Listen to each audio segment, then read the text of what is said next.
अस्सलाम वालेकुम, क्या हाल चाल है आप सबका। मैं बिल्कुल ठीक ठाक हूँ।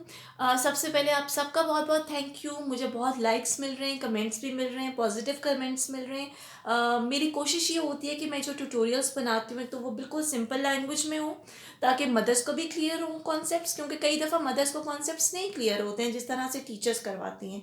और जो मेन मेरा ऑब्जेक्टिव है वो ये कि हम ज़्यादा से ज़्यादा ट्यूशन्स को डिस्करेज करें। हमारी मदर्स इस तरह से इतनी एबल हो जाएं, इतनी काबिल हो जाएं कि हम ट्यूशन्स को अवॉइड करें और घर में बच्चे पढ़ें, क्योंकि आपको पता है ऑलरेडी हम स्कूल्स में बच्चों की इतनी फ़ीस दे रहे होते हैं। तो अगर हम शाम में बच्चों को ट्यूशन्स पढ़ाने के लिए भेज देंगे तो फिर हम अपने बच्चों के ऊपर पे क्या एफर्ट्स कर रहे हैं। तो ट्यूटोरियल्स मेरे बिल्कुल सिंपल होते हैं, बहुत ईजी होते हैं, और मैं ये अप्रिशिएट करूँगी अगर आप लोगों को कभी भी कोई प्रॉब्लम हो, स्टूडेंट्स को भी कभी कोई प्रॉब्लम हो, तो आप मुझसे बार बार पूछें। I am there and then to help you people.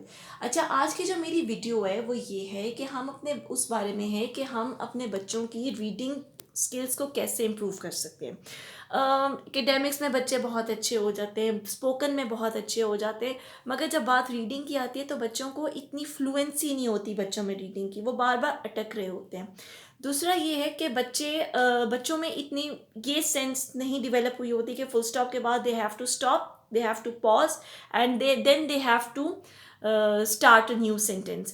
So this video is totally based on the techniques and tips that how we can improve our child's reading skills.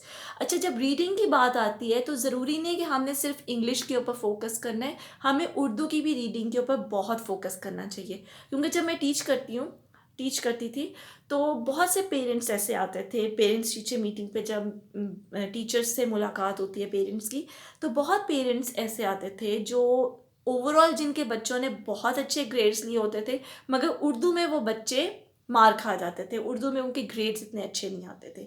और वो यही पेरेंट्स कहते थे कि ये उर्दू में बस बाकी सारे सब्जेक्ट्स में बहुत अच्छे ग्रेड्स हैं, उर्दू में ये बच्चे नहीं, काबू ही नहीं आते, इनको शौक ही नहीं है उर्दू का काम करने का। वो शौक इसलिए नहीं होता है कि हम डे वन से बच्चों को घर में प्रैक्टिस नहीं करवा रहे होते उर्दू की। तो जैसे जैसे आप फोकस करते हैं इंग्लिश के ऊपर, उनकी स्पोकन इंग्लिश के ऊपर, उनकी राइटिंग स्किल्स के ऊपर, उनकी क्रिएटिव राइटिंग के ऊपर, वैसे ही आप घर में उनकी रीडिंग स्किल्स उर्दू की भी डेवलप करें। उर्दू की स्किल्स कैसे डेवलप हो सकती हैं? जब आपके इनिशियल बेसिस पे आपके बच्चे स्कूल जाना स्टार्ट करते हैं, नर्सरी में या प्री नर्सरी में या इवन प्रेप में भी, तो कायदे मिलते हैं डिफरेंट। वो अगर आप कायदे घर में रख लेंगे, जिसमें हम कारी साहब होते हैं वो कायदे से स्टार्ट करते हैं, जिसमें लेटर्स को और अल्फ़ाबेट्स को जॉइन कर कर के, मतलब जैसे बे अलिफ बा ते अलिफ ता, वैसे उर्दू के भी कायदे होते हैं जिनमें आप बच्चों की प्रोनाउंसिएशन को इम्प्रूव कर सकते हैं। तो ये भी बहुत इंपॉर्टेंट होता है। उर्दू के ऊपर ज़रूर फोकस करें। और इंग्लिश की जहाँ तक बात आती है, जब मेरा बेटा स्कूल जाना स्टार्ट हुआ था तो हमने उसको ये बुक लेके दी थी, ऑक्सफोर्ड वेरी फर्स्ट डिक्शनरी। ये इतनी अच्छी बुक है। इसमें ये कि हर पिक्चर के साथ उसके वर्ड्स लिखे हुए, मतलब हर वर्ड के साथ उसकी पिक्चर्स बनी हुई हैं और साथ उसके मीनिंग्स गिवन है।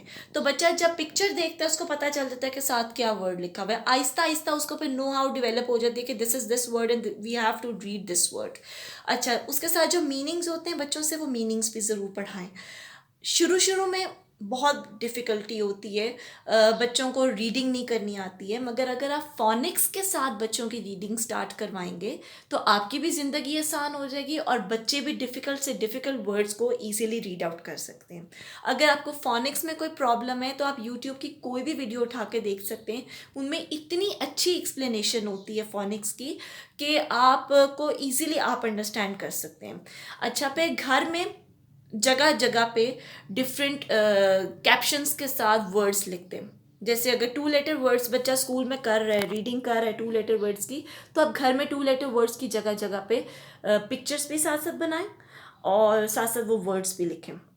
जैसे फॉर एग्जांपल लेट्स सपोज अगर फॉर लिखा हुआ, this is three letter word और फॉर, तो बच्चे को फोनिक्स के साथ पहले सेपरेटली बच्चे को फोनिक्स के साथ पढ़ाएं और उसके बाद उसको ज्वाइन करके पढ़ाएं। तो ये भी एक वे हो सकता है रीडिंग का। उसके अलावा अब तो खैर सुभान बड़ा हो गया, 7 इयर्स का हो गया, तो अब मैं उसके साथ ये प्रैक्टिस करती हूँ कि हम जब भी कहीं बाहर जाते हैं तो मैं उसको कहती हूँ कि जितने भी बिल बोर्ड्स हैं he has to read those words. उसमें कई दफ़ा वो गलती भी करता है, तो कोई बात नहीं, हम हैं उसको करेक्ट करने के लिए, मगर गलती बार बार नहीं होनी चाहिए। जब वो फ़ोनिक्स के साथ पढ़ता है तो तब भी कुछ मिस्टेक्स होती हैं, लेकिन आहिस्ता आहिस्ता वो भी इम्प्रूव हो जाएंगी।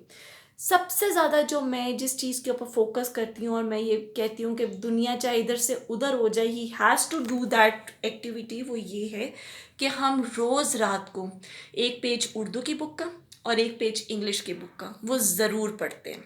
वो उसकी मैंने हैबिट डेवलप की हुई है, और इंशाल्लाह छोटे वाले की भी मैं ये करूँगी स्टार्ट, उसकी भी हैबिट डेवलप करना कि जब before going to bed he has to read at least one page, not more than one page, but one complete page of Urdu or one complete page of English. Urdu में अभी थोड़ा सा वो अटकता है, मुश्किल होती है, मगर इंग्लिश की उसकी रीडिंग अब अल्लाह का शुक्र है ठीक हो गई है, बेटर हो गई है। उसको मैंने साथ कई दफ़ा बच्चे ये मिस्टेक्स करते कि उनको फुल स्टॉप्स के बाद पॉज लगाना बच्चे भूल जाते हैं, उसी फ्लो में बच्चे पढ़ते रहते हैं, तो उनको भी हमने साथ करेक्ट करने देखे। हम जितने भी हम पेरेंट्स होने के नाते बच्चों के ऊपर एफ़र्ट्स पुट करेंगे ना, वो एफ़र्ट्स आपकी कभी भी ज़ाया नहीं जाएंगी। आप अगर ये कहें कि जी इससे करने से क्या होगा, हम कोई और हेल्प ले लेते हैं, या मैं इतनी मेहनत कर रहा हूँ या कर रही हूँ और बच्चा इतना फीडबैक नहीं मुझे दे रहा है, बच्चा इतना रिस्पांस नहीं मुझे दे रहा, तो ये आप गलत सोच रहे हैं। बच्चा, हो सकता है कई दफ़ा बच्चे का ध्यान ना हो, बच्चे का इंटरेस्ट ना हो, लेकिन आखिर कितने दिनों तक उसका इंटरेस्ट नहीं होगा। You have to be consistent. मैंने अपने बच्चों का एक टाइम टेबल सेट किया हुआ है, और मैं उस टाइम टेबल से नहीं हटती हूँ। उसका प्लस पॉइंट ये है कि अब बच्चों को पता होता है कि हमने ये काम करना ही करना है, चाहे हम रोएं तो चाहे हम ज़िद्दें करें, ये काम मामा ने करवाना ही करवाना है। तो आप भी अगर रीडिंग उसकी अपने बच्चों की इम्प्रूव करना चाहते हैं, सबसे पहले ये कि एक हैबिट डेवलप करें। रोज़ का एक पेज ज़रूर बच्चे से पढ़वाएं, और जो वर्ड्स वो गलत पढ़ता है या जिन वर्ड्स में वो अटकता है, जो वर्ड्स वो सही नहीं पढ़ता, उनको आप अंडरलाइन करें। जब आप वो पेज कंप्लीट कर लें तो उससे वो दोबारा पूछें कि what is this word. English का अगर वर्ड है तो साथ साथ उसके स्पेलिंग्स याद करवाएं। अच्छा, मैं ये करती हूँ, बल्कि इतनी मैं भी आजकल इतनी प्रैक्टिस इस बात में नहीं कर रही हूँ, लेकिन इंशाल्लाह मैं करूँगी। वो ये है कि जैसे जैसे बच्चा रीडिंग कर रहा है ना, तो मतलब जो बच्चे ने रीडिंग कर लिया, चाहे वो उर्दू की है चाहे वो इंग्लिश की है, अगर बच्चे में हिम्मत हो, बच्चों में वैसे इतनी हिम्मत नहीं होती है, लेकिन कोशिश ये करें कि आप वो फिर उससे लिखवाएं। जब आप उससे वो वही वाली चीज़ लिखवाएंगे तो एक तो उनके स्पेलिंग्स इम्प्रूव होंगे, दूसरा बच्चे की हैंड राइटिंग इम्प्रूव होगी, तीसरा आपको पता चल जाएगा कि वो जो कैपिटल लेटर्स है वो ठीक, स्पीच मार्क्स ठीक लिख रहा है या नहीं लिख रहा। अच्छा, चौथा ये है कि आपके बच्चे की जो एबिलिटी है, बच्चे जो थक जाते हैं आजकल जल्दी, उनकी जो राइटिंग एबिलिटी है वो इम्प्रूव होगी।